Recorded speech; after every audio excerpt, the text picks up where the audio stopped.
Kaya, pagka ang isang tao, kasinungalingan ang sinasabi, hindi ito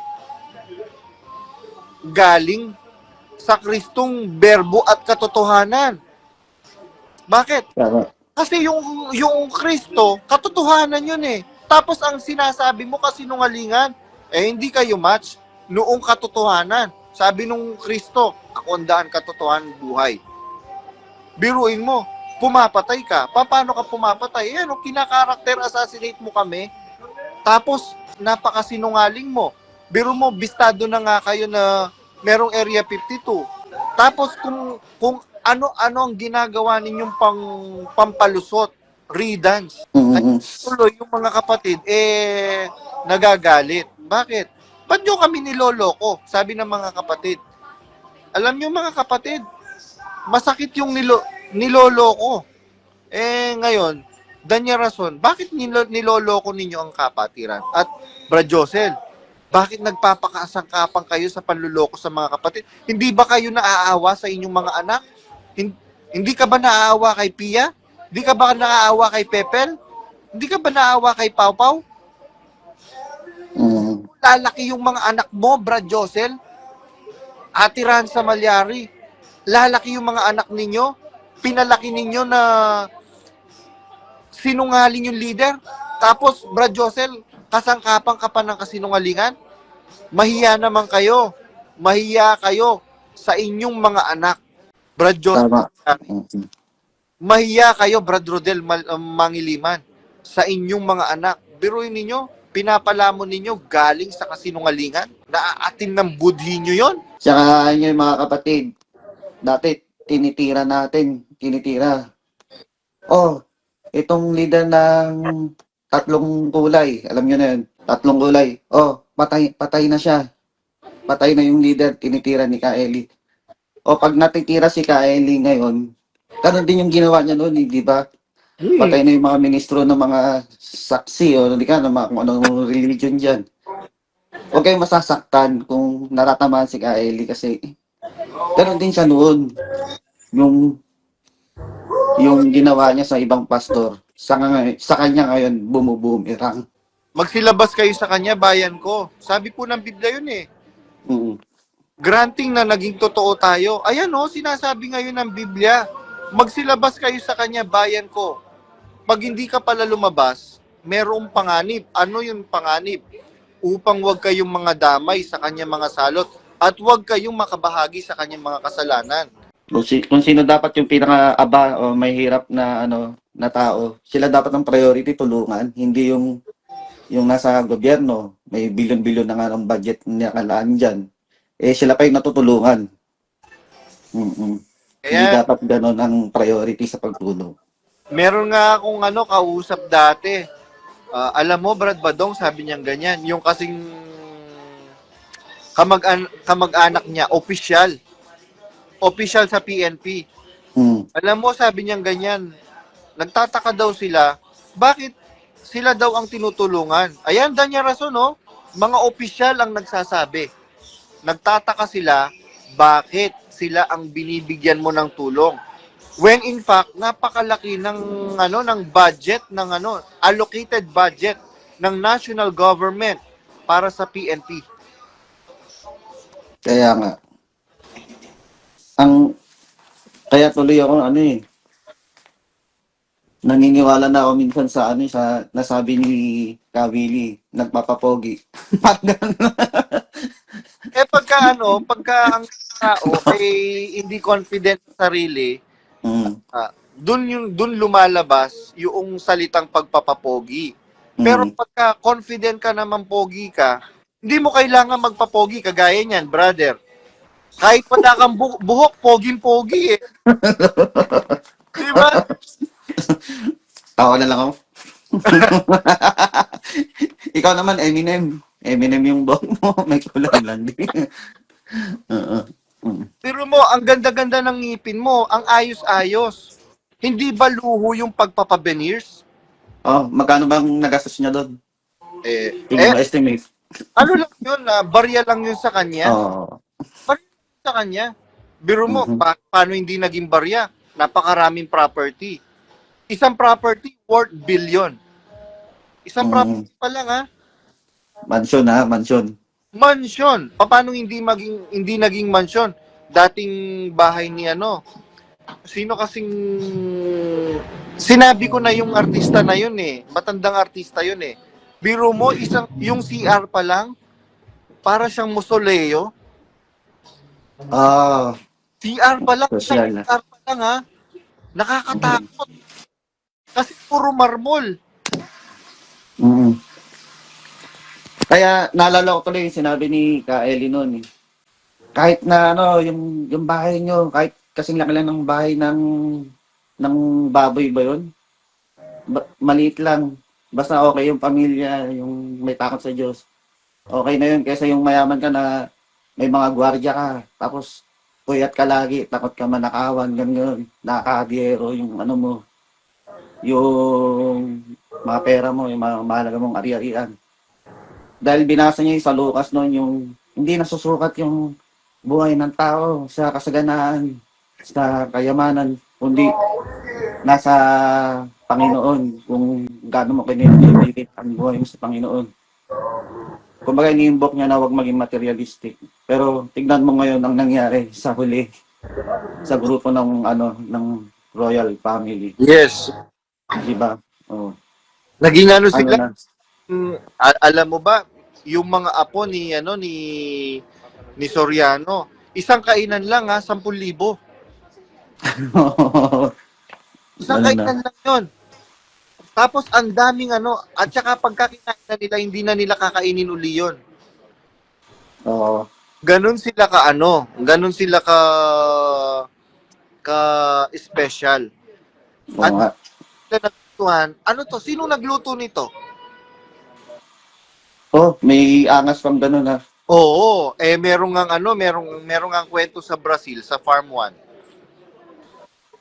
Pinagluto sila, yung mga magulang ni Daniel Rason, pinagluto nung mother ni Sunny Catan. Binigay, kumain. Nando si Soriano. Ngayon, sabi niya, sinong nagluto nito? Alan, tanungin mo nga sa kusina, sabing ganyan. Kung sino nagluto nito? Yun namang Alan, ginaya kung paano yung pagkakasabi. Sabi nung doon sa kusina, sinong nagluto nito? Sa uulitin, wag nang magluluto yung nagluto nito. Ang nagluto yung nanay ni Sunny Catan. Naku, umiyak. Nagsumbong kay Sunny Catan. Na bad trip. Pero, pinagluluto na nga kayo, tapos hindi nyo nagustuhan, pipintasan ninyo. Oo nga naman. Nagustuhan, yung luto, sana kahit yung effort man lang ma-appreciate. Tama. Samantalang pag sila nang gumawa, sasabihin ng mga tao, salamat sa Diyos. Kahit kunyari, ito lang yung naibigay na ganito, ganyan. Salamat sa Diyos. Dapat gano'n na lang din pag may kapatid na nag-effort. Salamat sa Diyos. Gano'n na lang dapat. Yeah. Maraming kwento, Brad Matthew. Sabi ko nga, kanina sa'yo, at sa mga kapatid na nakikinig, hindi naman ako lang ang habang buhay na marinig nyo. Ayan, lumabas malay ko bang lalabas yan si Brad Ace. Alam ko, maka Daniel Rason yan. Kaya kung may time si Brad Ace, lagi dapat na dito sa channel ni Brother Badong. Meron din siya magdagdag na ma-input. Meron din siyang nandiyan siya nagko-comment siya Kamin. Mag-exit muna ako para siya naman makapasok. Sige. Papasukin mo. Meron tanong si Brad said Watashi. Hello Brad Matthew, sabi niya. Ask ko lang po, ano po tungkulin nyo sa iglesia at kailan po kayo na bautismuhan sa MCGI? Ako, lang naman ako, hamak na nag-member ng choir. Based ang ko doon, position. Sa local choir lang naman doon sa Olongapo. Tapos, dito padalo-dalo lang ako kasi sa LA padalo-dalo lang. Dahil may mga na rin ako na na obserbahan. Kaya hindi ganoon kasolid yung paladalo ako noon sa LA. Masigasig ako doon sa nasa Olonga pa ako. Doon ako masigasig. Mga January 23 or 24, 2002. Doon ako naanib. Dahil nga napakinggan ko si Kaeli doon sa DCRH sa Don Manolo Pabis din at saka sa Matagal ka nang RMN. nakikinig pala sa kanya. Inabot ko pa noon yung mga ilang buwan na lang si Kaeli sa Don Manolo. Inabot ko yun tapos dahil pagod na siya magbiyahe-biyahe noon eh. Kaya nililistino niya na lang si Kawili at saka si si ano ba Danny Navales yun. Yes. Nagpapalit. Inabot ko yun. Ayan, nasagot na yung tanong ni nasagot na yung tanong ni Brad Sed Watashi. Tapos ako lang yung nanig sa pamilya namin. Buti na lang hindi ko naanig yung mga kasambahay ko. Dahil nagsasabi na rin sila sa akin na huwag ka masyadong magseryoso dyan, baka baka iba yung mapasukan mo. Ayun nga, kung titingnan ko naman yung mga nangyari sa akin, kung umalis ako, kung may pagsisisi ba. Para sa akin, wala eh. Kasi, hindi mo kailangan ng middleman na magpapanggap na, kunyari, ako sugo. Dumirekta na lang tayo sa Panginoon. Yes. Tayo ng pinaka-best way. Kasi sabi nga sa Biblia, di ba? Sabi sa Biblia, si Jesus ang huli at ang una. At sabi rin ng mga apostol, kami ang kahuli-hulihan. So, it implies na hindi na natin kailangan ng middleman. Yes. Sa Bible na lang tayo mag-direkta. Total. Meron naman na dyan sa Biblia, i-keyword mo na lang, basahin mo. Ganon. Kung may mga tanong ka, sa mas nakakaalam sa Biblia, doon ka na lang magtanong. Pero, yung mag-ano ka na, kakailanganin mo pa ng sugo, tapos tatablahin mo si Jesus. Parang mas doon na yung, mas pinaniniwalaan mo kay sugo kaysa kay Jesus. Maling usapan na yun. Hindi na Correct. yun. Parang didisregard mo na si Jesus. Wag ganun. Si Lord Jesus. Sige siya ang priority dapat. Ayun. Salamat sa Brad Matthew. Ang ganda nung sinabi mo. Hindi na po natin kailangan ng middleman kasi ang mediator, ang middleman. Oo, Ang tama. middleman natin, yung nagkatawang tao. Tagapamagitan talaga siya. Tagapamagitan. Yung nagkatawang taong si Kristo. Walang iba, mga kapatid. Walang iba po middleman na pwede po tayong lalapitan. Si Kristo, mga kapatid. Ngayon, actually, sinagot na namin yan, tinakil na namin yan ni Bradelios. Sino pa si Kristo? Kailan lang naman lumitaw yung Kristo sa Biblia? But, before Christ manifestation in flesh, nag-i-exist na po siya, mga kapatid.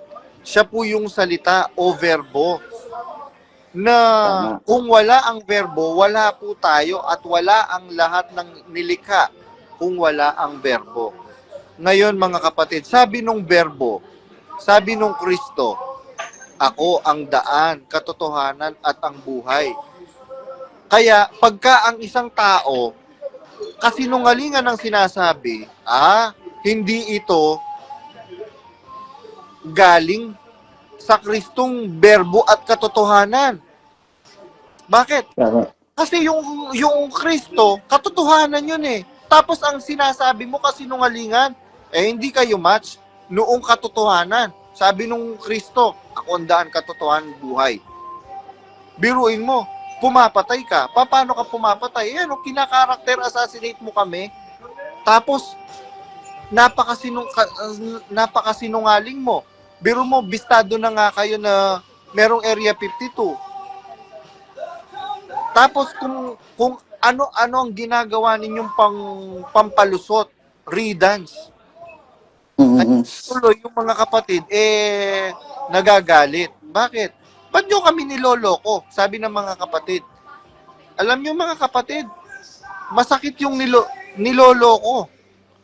Ngayon, Danya Rason, bakit niloloko ninyo ang kapatiran? At Brad Josel, bakit nagpapakasangkapan kayo sa panluloko sa mga kapatid? Hindi ba kayo naaawa sa inyong mga anak? Hindi ka ba naaawa kay Pia? Hindi ka ba naaawa kay Pepel? Hindi ka ba naaawa kay Pau Pau? Lalaki yung mga anak mo, Brad Josel. Ate Ranza Malyari. Lalaki yung mga anak ninyo. Pinalaki ninyo na sinungaling yung leader. Tapos, Brad Josel, kasangkapan ka pa ng kasinungalingan? Mahiya naman kayo. Mahiya kayo sa inyong mga anak. Brad Josel, Tama. mahiya kayo, Brad Rodel Mangiliman, sa inyong mga anak. Biruin ninyo, pinapalamon ninyo galing sa kasinungalingan. Naaatin ng budhi nyo yon. Tsaka yun mga kapatid, dati tinitira. Oh, itong leader ng tatlong kulay, alam nyo na yun. Yung incorporation, ganun. Tatlong kulay. Oh, patay na siya. Patay na yung leader, tinitira ni Kaeli.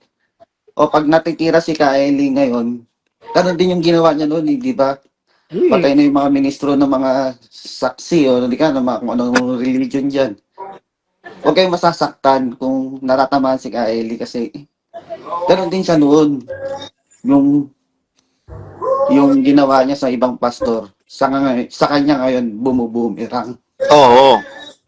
Yung maling mga ano niya, yung mga mali lang na nagawa niya. Kaya ay napupuna ngayon ng mga exiters. Di ba? Kunyari, Opo.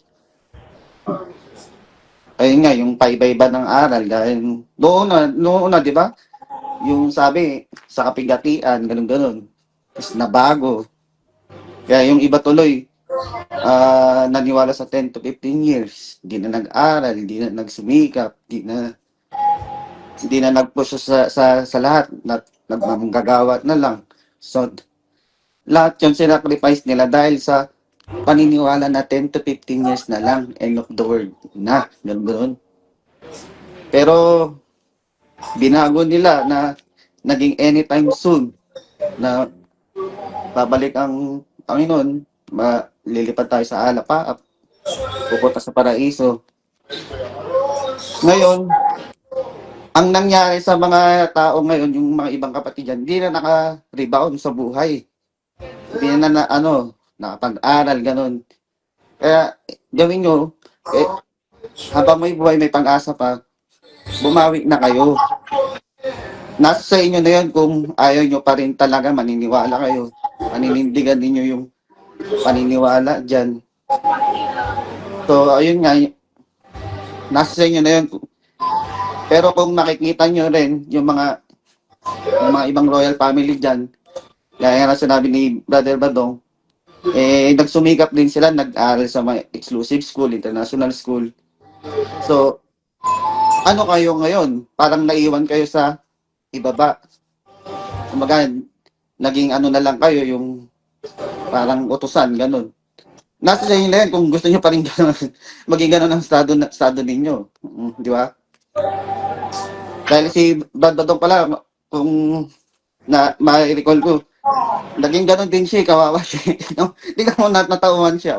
Utusan siya, walang pasweldo, allowance lang, ganun. Tapos ganun pa palang nangyari sa kanya.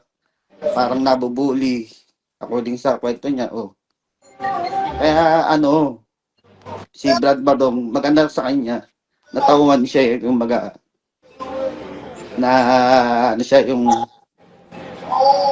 nailabas. Di ba sabi mo, Brad Badong, bayad ko. Umalis kayo dyan para wag kayo mahawa sa mga Actually, naalala ko lang yung talata na yan noong kausap ko yung kapatid na ang buong angkan ay kapatid sa panahon pa nung Matandang Perez. Sabi niya, Brad Badong, naguguluhan po kasi ako, sabi niya ganyan. Kasi naniniwala ako na ito yung totoong iglesia. Paano po kaya yun? Sabi niya ganyan. Kaya ko naalala yung talata sa Apokalipsis 18:4. Magsilabas kayo sa kanya, bayan ko. Sabi po ng Biblia yun eh. Mm. Granting na naging totoo tayo. Ayan o, sinasabi ngayon ng Biblia. Magsilabas kayo sa kanya, bayan ko. Pag hindi ka pala lumabas, merong panganib. Ano yung panganib? Upang wag kayong mga damay sa kanya mga salot at wag kayong makabahagi sa kanyang mga kasalanan. Kaya, alam niyo po mga kapatid, sabi ko nga, napaulit-ulit. Nasa sa inyo naman kung gusto nyong magstay dyan. Actually, merong kapatid na mayaman sa Pilipinas na nung unang kausap nila ako, grupo sila, 3 oras. Isang upuan, 3 oras yata o 4 na oras. Kung silang kinausap. Sabi nila, mag-stay muna ako. Sabi nung isa, mag-stay muna ako dito kasi hirap ako pagka wala akong companion. Sabi niya, mahihirapan ako. Sabi ko, okay lang yan. Sabi ko ganyan. Pero hindi na ako ganun kagaya ng dati na malaki mag-abuloy. Tsaka, balita ko nga, hindi na siya dumadalo ng pasalamat ng prayer meeting. Pasalamat na lang, minsan pa. Kasi nung nakaraan, ka-chat ko siya, ba't ka nag-reply? Sabi kong ganyan. Di ba pasalamat ngayon? Hindi naman na ako dumadalo, sabi niya. Paminsan-minsan na lang. Kung kailan trip na lang. Ayun. Ayun. Kasi, pagka automatic, ika-character assassinate na sila. Yan, kagaya yan. Alam ko na ika-character assassinate ka na rin yan. Ayan, Okay lang, character assassinate nila ako. Hindi naman ano naman ako eh. Kahit ano makita nila, wala naman taong perfecto eh. Kung may punto sila sa akin, hindi nagsisi naman ako sa kasalanan ko eh. Pinagpasa Diyos ko na yun. O, bahala ng Panginoon. Sila din naman daw, nagsisi naman din daw sila. Ang sagot ko doon, sabi nga ng leader nila doon, magkita-kita lang sa finals, edi doon na lang, Yun. doon na lang din ako. Kaya lang, ano kaya ang finals yung sinasabi nila? Basta sumamala tayo sa Panginoong Jesus, wag sa sugo. Yes. Ay, alas natin. Correct. Kay Jesus Christ. Na siyang may ibig na lahat ng tao maligtas at wag mga pahamak. Amen. Actually, even the people who don't believe in God, meron silang pag-asang maligtas eh. Bakit? Meron ba tayong batayan? Nasa Mateo yon. Sabi ng Biblia, "Kami blessed of my Father, inherit the kingdom prepared for you, even before the foundation of the world. For I was hungered and ye gave me meat. For I was sick and ye visited me. For I was naked and ye clothed me." Sasagot ang matuwid, magsasabi, Panginoon, kailan ka namin nakitang nagutom, pinakain ka namin? Kailan ka namin nakitang hubad, pinaramtan ka namin? Kailan ka namin nakitang etc. etc. Katotohanang sinasabi ko sa inyo, anumang inyong ginawa sa maliliit na ito, sa akin ninyo ginawa. What Amen. you did to the least of my brethren, that you do to me. Si Jesus Christ na may sabi niyan. Correct. At saka itong mga itong nagsasabi na inaanyayahan sa kaligtasan upang magmana ng kaligtasan, magmana ng salvation, hindi nila kilala ang Diyos. Panginoon, kailan ka namin nakitang Nasyak pa nga sila di ba? Nagtatanong nga sila eh. Paano namin nagawa to? Ganon, hindi ka naman namin nakita. Hindi Ngayon, namin nakasama. meron bang pag-asa? Yung mga taong hindi kilala ang Diyos? Meron, mga kapatid. Meron. Kaya lang, malaking danger, yung sumasampalataya ka dati, naniniwala ka sa Diyos. Ngayon, ayaw mo nang maniwala sa Diyos. Merong malaking danger dyan. Kaya lang, ang Diyos naman ang ang Diyos naman ang matuwid na hukom, bahala na siya. Kung ililigtas tayo. Pero kung dati kang sumasampalataya at naniniwalang may Diyos, di bali sana kung ikinip mo na lang sa sarili mo Kaya lang tinuturo mo pa ngayon, walang Diyos. Ibang usapan na 'yon.